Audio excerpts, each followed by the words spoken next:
Filhas de Deus, capítulo 7. O papel da mulher no evangelismo. A causa de Deus neste tempo necessita especialmente de homens e mulheres que possuam qualificações cristãs para o serviço, habilidade executiva e grande capacidade de trabalho.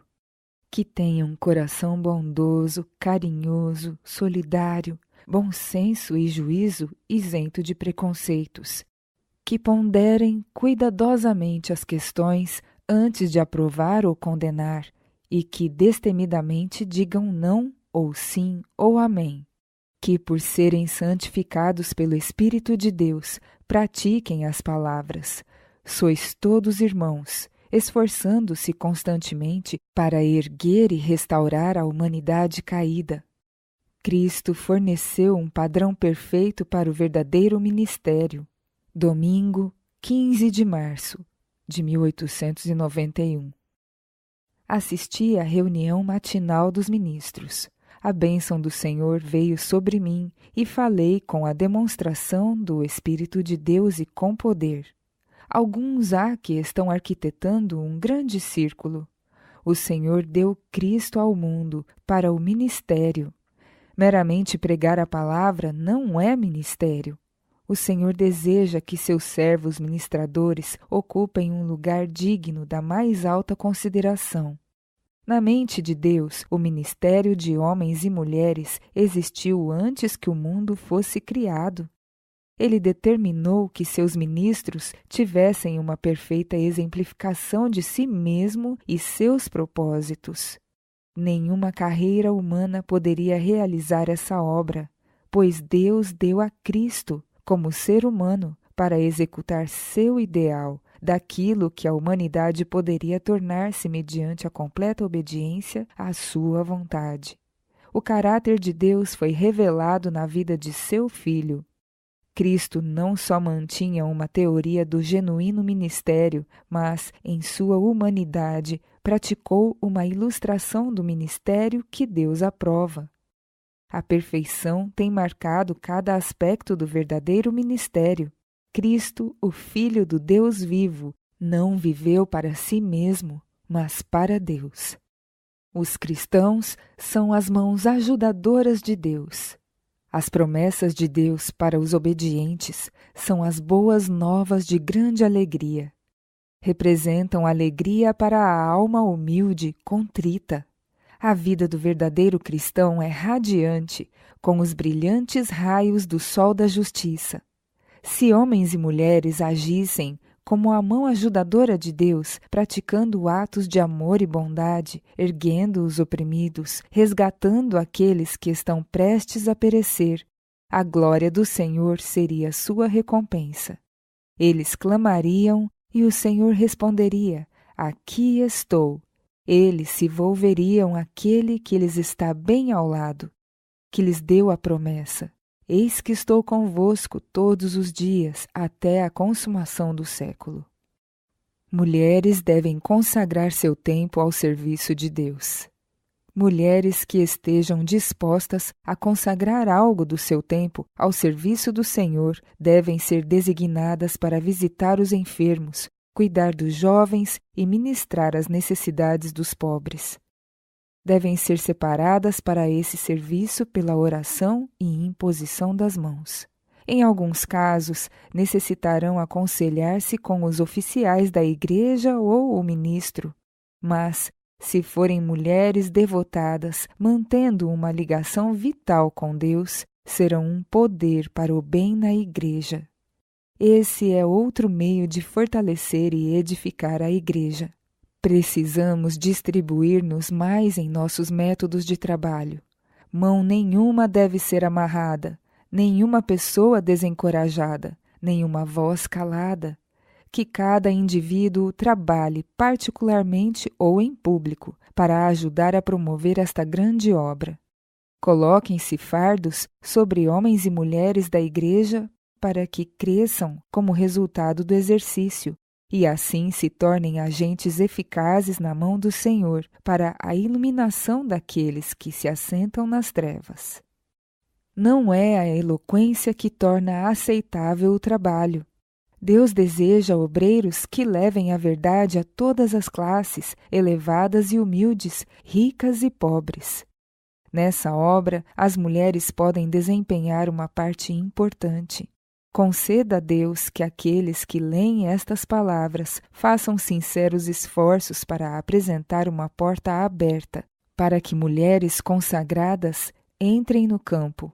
Aqueles que no trabalho de sua vida não entraram em contato com as classes mais elevadas da sociedade, não precisam sentir que não podem fazer o trabalho.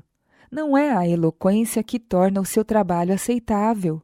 É por meio dos humildes e contritos que o Senhor opera.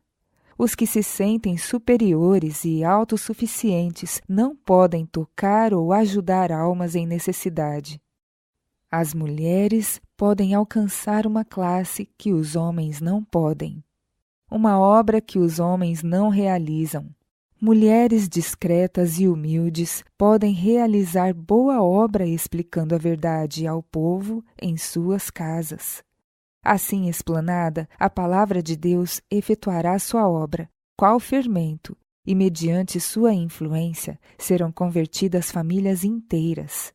No círculo doméstico, junto à família de nosso vizinho, ao leito do enfermo, podemos de maneira calma ler as Escrituras e falar uma palavra a favor de Jesus e da verdade. Assim serão semeadas preciosas sementes que hão de germinar e, depois de muitos dias, produzir frutos. É essencial a obra de visitação e acompanhamento. Ensinar a dar estudos bíblicos. O mesmo interesse ainda se manifesta nas reuniões em Stanmore, Austrália. Na próxima semana deve haver um batismo. Desde a reunião campal, tenho visitado Stanmore frequentemente e falei 8 vezes nas tardes de sábado e domingo. O interesse é amplo e geral. O irmão Wilson e esposa, o irmão Starr e esposa, o irmão Haskell e esposa, estão todos trabalhando na missão, ensinando obreiros a dar estudos bíblicos. Realizar reuniões menores após concluído o grande esforço. A tenda foi retirada e o irmão Colcord está realizando reuniões num pequeno salão ligado à casa na qual mora a família da missão. O irmão e a irmã James, de Ballarat, Austrália, são responsáveis pela casa da missão. Ambos trabalham como podem para instruir as pessoas. As irmãs Wilson e Robertson fizeram e estão fazendo um bom trabalho em Maitland, Austrália. O Senhor as sustenta e elas têm muitos amigos. No passado, tiveram que caminhar 5 ou 6 quilômetros para dar seus estudos bíblicos, mas agora têm um cavalo e charrete. Visitação, parte essencial do ministério. O pastor H. morava aqui, Adelaide, Austrália, e pregava às pessoas, mas não era um pastor do rebanho. Dizia às pobres ovelhas que preferia ser açoitado a fazer visitas. Negligenciava o trabalho pessoal, portanto, a obra pastoral não era feita na igreja e seus arredores.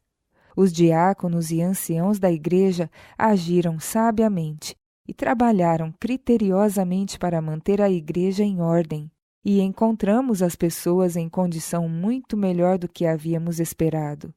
Estamos alegremente desapontados, mas quando revejo os anos anteriores e penso no que poderia ter sido feito se o homem a quem foi confiado o rebanho houvesse sido um fiel mordomo de Deus, cuidando das almas como alguém que deve prestar contas, meu coração se entristece.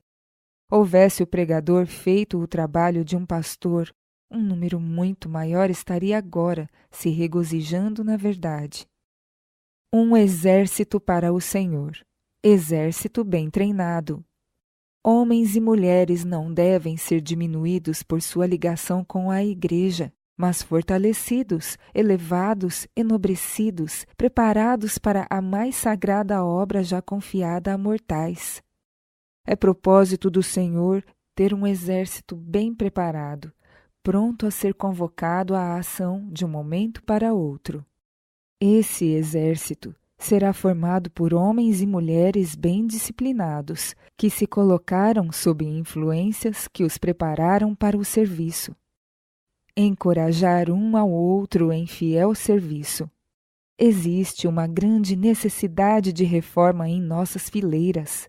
Os ministros que recebem salário da associação precisam perguntar-se: sou eu um fiel obreiro?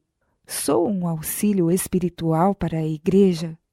Há os que exigem altos salários por seus trabalhos, mas que trazem poucas pessoas para a verdade, a fim de permanecerem firmes e leais a seus princípios. É tempo de nossos ministros humilharem o coração perante o Senhor e darem um testemunho direto e convincente ao povo. É tempo de trabalharem fervorosamente para aumentar o número de membros das igrejas, levando todos a uma completa compreensão da verdade para este tempo. O Senhor quer membros vivos na sua igreja, homens e mulheres que estimulem uns aos outros em fiel serviço. Exemplos do Ministério Público de Ellen White, ouvir apêndice B.